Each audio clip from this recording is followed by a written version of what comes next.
ছায়া মুছে গেলাম।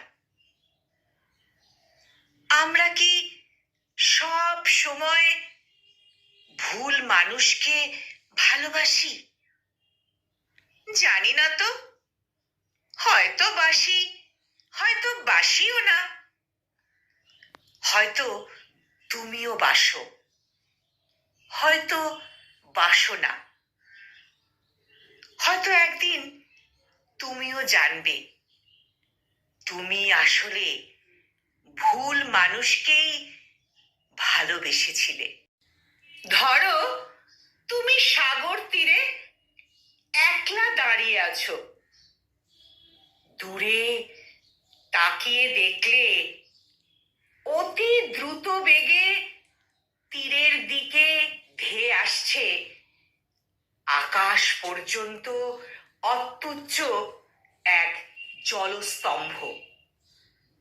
তুমি ভয়ে দৌড়ে পালাতে লাগলে তীর ছেড়ে, কিন্তু সেই বিকট আকার রহস্যময় জলস্তম্ভ এক সময় তোমার ওপর আছড়ে পড়ল সজোরে।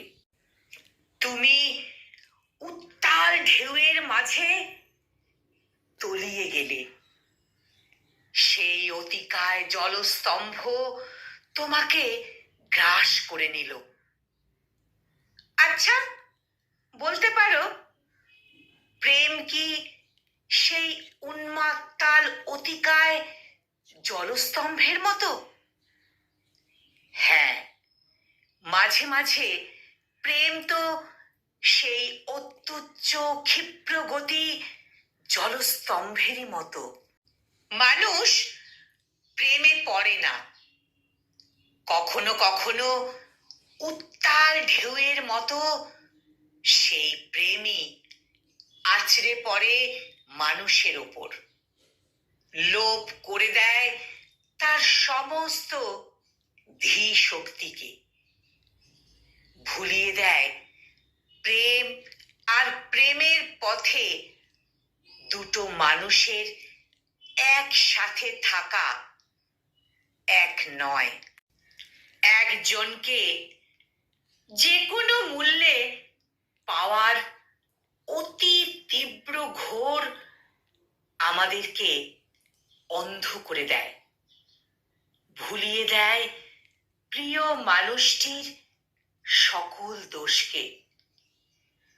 দোষ গুণ সব কিছুকে ছাপিয়ে শুধু পাওয়ার নেশাই মস্তিষ্ককে সর্বক্ষণ রাখে আচ্ছন্ন করে। বুদ্ধিদীপ্ত মানুষ পরিণত হয় বুদ্ধিহীন মানুষে। স্নিগ্ধ রূপালী দাউ দাউ আগুন এক সময় নিভে গেলে পড়ে থাকে শুধু ধূসর ছাই ভস্য।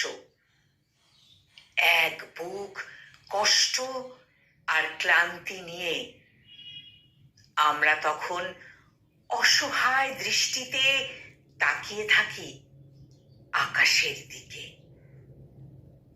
অসহায় দৃষ্টিতে তাকিয়ে থাকি আকাশের দিকে।